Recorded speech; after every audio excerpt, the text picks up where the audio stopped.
Hi friend, good evening, नमस्कार। कैसे हैं? आई होप कि आप अच्छे होंगे।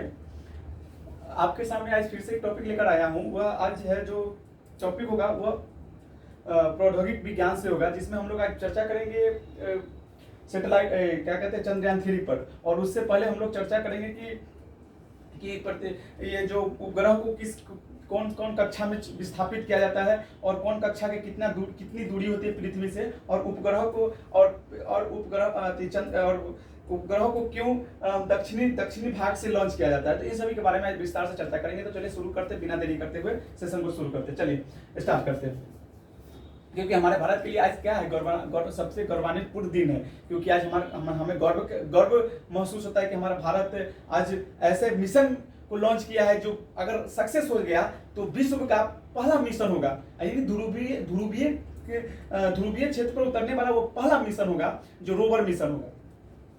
रोवर मिशन भी क्या होता है, ऑर्बिट मिशन भी क्या होता है, इस सभी के बारे में हम लोग आज विस्तार से चर्चा करेंगे, इसलिए घबराइए मत। चलिए शुरू करते हैं। देखिए, पहला चीज कि जब भी पृथ्वी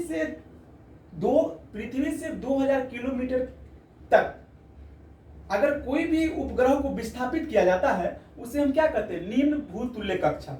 एक बार और सुन लीजिए, जब हम पृथ्वी से 2000 किलोमीटर तक अगर हम किसी भी उपग्रह को प्रतिस्थापित करते हैं या विस्थापित करते हैं या वहां पे छोड़ते हैं, उसे हम क्या कहते हैं, निम्न भूतुल्य कक्षा। ये पृथ्वी है, ये उसका ग्रह है, पृथ्वी का ग्रह होगा, बहुत सारा ग्रह होगा। मान गए कि यहां से एक ध्यान से देखिएगा, यहां से यहां तक के अगर 2000 किलोमीटर की दूरी पर अगर हम छोड़ते हैं, किसी भी उपग्रह को प्रस्तावित करते हैं, तो उसे क्या कहेंगे, निम्न कक्षा कह सकते हैं। ये भी निम्न कक्षा कहते हैं, ठीक है। लो अर्थ ऑर्बिट कहते हैं, निम्न भूतुल्य कक्षा भी कह सकते हैं। अगर 2000 किलोमीटर से 36,000 किलोमीटर के ऊपर की दूरी पर से के कक्षा में किसी भी उपग्रह को प्रतिस्थापित करते हैं, उसे कहते हैं जियोसिंक्रोनस सैटेलाइट कहा जाता है, यानी कि भूतुल्य कक्षा कहा जाता है। उसे क्या कहा जाता है, 36,000 किलोमीटर से ऊपर के कक्षा को क्या कहते हैं, भूतुल्य कक्षा। 36,000 किलोमीटर के ऊपर की कक्षा को क्या कहते हैं, भूतुल्य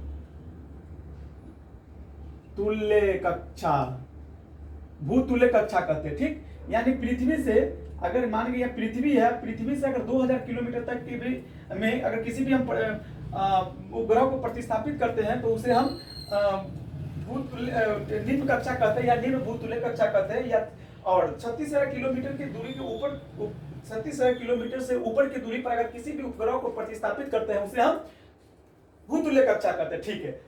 पहला क्वेश्चन, क्यों भारत के दक्षिणीय भाग से ही किसी भी सैटेलाइट को लॉन्च किया जाता है, इसका सबसे कारण क्या है? कोई भी कारण होगा ना, क्यों नहीं भारत के यहां से क्या नाम है उत्तरी भाग, भारत के उत्तरी भाग से क्यों नहीं लॉन्च किया जाता है, क्यों दक्षिणीय भाग से लॉन्च किया जाता है? तो इसलिए लॉन्च किया जाता है, ध्यान से सुनिएगा, इसलिए लॉन्च किया जाता है क्योंकि मतलब कि विषुवत रेखा पर गुरुत्वाकर्षण बल कम होता है।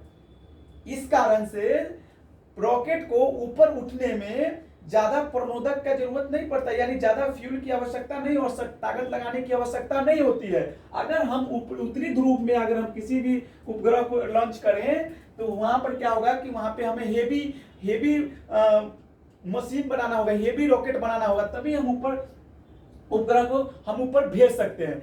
क्यों? यहाँ पे हमें क्या होता है, गुरुत्वाकर्षण बल कम होता है, इस कारण से क्या होता है कि रॉकेट को लॉन्च करने में समस्या नहीं होती है, ठीक।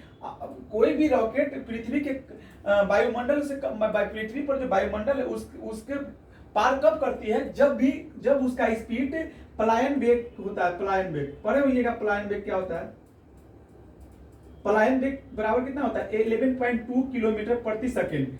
अगर इतने के स्पीड से अगर कोई भी चीज ऊपर भागता है तो उसे वह नीचे नहीं आ सकता, वो ऊपर चला जाएगा। और ऊपर जाने के बाद क्या करेगा कि वह वहां पे क्या होगा, ऊपर वायुहीनता होगी। वायुहीनता का मतलब क्या होता है, वहां पे वायु नहीं होगा, वहां पे जीरो ग्रेविटीज होगी, वहां पे लोग वजन जीरो हो जाएगा, वहां पे लोग क्या करते हैं, उड़ने लगते हैं। ठीक, तो 11.2 किलोमीटर प्रति आवर प्रति किलोमीटर प्रति सेकंड से अगर हम किसी भी सैटेलाइट को छोड़ते हैं तभी वह हमारे पृथ्वी के वायुमंडल से वह पार कर पाती है। अगर इससे कम करेंगे तो पृथ्वी के वायुमंडल को वह पार नहीं कर पाएगी। ठीक, ये तो समझ गए। ठीक, ये तो इतना तो समझ गए। और सुनिए एक चीज और, रोवर मिशन क्या होता है और ऑर्बिट मिशन क्या होता है, तो सुन लीजिए रोवर मिशन क्या होता है। Rover mission, orbit mission, orbit mission, orbit mission, rover mission वह मिशन कहलाता है जब हम किसी उपग्रह को हम किसी भी कक्षा में किसी भी ग्रह पर भेजते हैं, तो उस ग्रह के जब कक्षा में अंदर प्रवेश कर जब वहां पे रोवर को हम उतारते हैं, उसे रोवर मिशन कहते हैं। सिंपल सी तरीके समझने का। यानी एक बार और समझ लीजिए, हम कोई भी उपग्रह को जब हम किसी भी ग्रह पर जब भेजते हैं और वहां पे हम जब उसके कक्षा में घुसकर रोवर को नीचे उतार देते हैं, माने उसके स्थल पर उतार देते हैं, उसे हम क्या कहते हैं, उसे रोवर मिशन कहते हैं। ऑर्बिट मिशन क्या करते हैं, तो एक बार सुन लीजिए, जब भी हमारा उपग्रह किसी भी ग्रह के कक्षा में प्रवेश करके नीचे न उतर के वह कक्षा के चारों ओर घूमते रहता है, उसे हम ऑर्बिट मिशन कहते हैं। सिंपल, कितना सिंपल सा समझने का कि मैंने कहने का तात्पर्य यह है कि जब भी किसी भी उपग्रह जब कोई भी ग्रह के कक्षा में से 4 किलोमीटर कक्षा के चारों ओर चक्कर लगाता है, उसे हम ऑर्बिट मिशन कहते हैं। और रोवर मिशन वह मिशन कहलाता है, जैसे देखिए, जैसे ये कोई ग्रह है, ठीक, अगर यहाँ कोई सैटेलाइट है, मान लीजिए सैटेलाइट है, ठीक, ये सैटेलाइट है, तो ये ऐसे चक्कर लगाएगा इसका, ये क्या हो गया, ये हो गया ऑर्बिट मिशन। और जब हम यह सैटेलाइट इसमें प्रवेश करके रोवर उतारता है, तो उसको क्या कहते हैं, इसको हम कहते हैं रोवर मिशन। हमारा चंद्रयान 3 यह रोवर मिशन है। यह वहां पे चंद्रमा पर जाकर या वहां पे रोवर लैंडिंग करेगी, और वह रोवर उस रोवर का काम क्या होगा कि वहां पे जितनी वायुमंडलीय जानकारी एकत्रित करके, उसके बाद वहां पे जो भी मिनरल्स वगैरह है उसको एकत्रित करके वो हमारे इसरो को भेजेगी।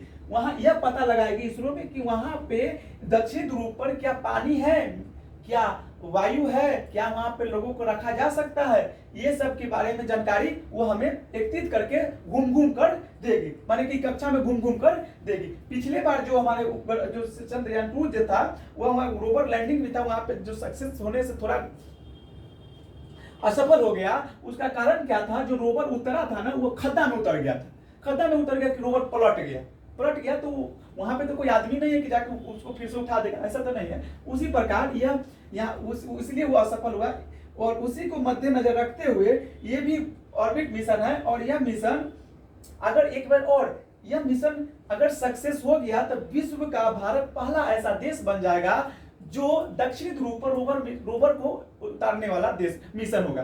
ठीक, यह इसलिए गौरवान्वित का दिन है।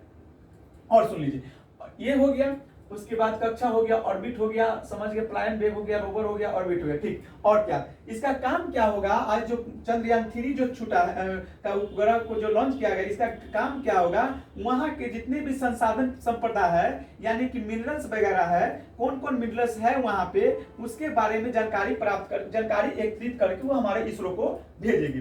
ठीक, ये तो समझ गए। यह हमारा जो LV-3 मार्क नामक रॉकेट से भेजा गया है। यह 2160 टन का है, याद रखिए 2160 टन का है। इसे लॉन्च कब किया गया है, 14 जुलाई 2023। कै बजे, तो 2:23 पर। इतना आप लोग को वनडे एग्जाम में इतना पूछेगा नहीं, वनडे एग्जाम में बस पूछ देगा कि क्या। तो याद रखिएगा कि जब भी हम 36,000 किलोमीटर के ऊपर की कक्षा में अगर हम किसी भी उपग्रह को प्रतिस्थापित करते हैं तो उसको हम भूतुल्य कक्षा कहते हैं। जब भी 2000 के तक की अगर 2000 के किलोमीटर की दूरी तक अगर हम किसी भी उपग्रह को अगर प्रतिस्थापित करते हैं तो उसे हम निम्न भूतुल्य कक्षा कहते हैं, यानी लो ऑर्बिट कक्षा कहते हैं। ठीक, समझ गए। और हम कल रॉकेट के बारे में बात करेंगे। ठीक है, हम कल रॉकेट के बारे में बात करेंगे, तब यह चंद्रयान 3 के रॉकेट के जो होगा उसके बारे में बात करें। आई तो इसका काम क्या है उसके बारे में बात कर ले। कल कौन रॉकेट से लॉन्च किया गया है, इसमें कौन कौन सा फ्यूल, कितने प्रकार का फ्यूल प्रकार का भरा जाता है, एक थोड़ा सा संक्षिप्त विवरण हम देना चाह रहे हैं कि जो रॉकेट है उस रॉकेट में दो प्रकार के फ्यूल भरा जाता है। एक भरा जाता है लिक्विड फ्यूल, एक सॉलिड फ्यूल भरा जाता है। ठीक, रॉकेट के ऊपर का भाग जो होता है उसे उसमें पिलोट कहा जाता है। उसी में उपग्रह को रखा जाता है। वही लास्ट तक जाकर क्या करता है, वही लास्ट तक जाकर वह वहां खुल जाता है, वहां से उपग्रह हट जाता है। जो और जितने भी स्टेज होते हैं वो पिलोट के अलावा जो भी स्टेज होते हैं उस सभी में फ्यूल कक्षा कहा जाता है, जिसमें फ्यूल भरा जाता है। तो आई होप कि आप समझ गए होंगे। Thank you so much.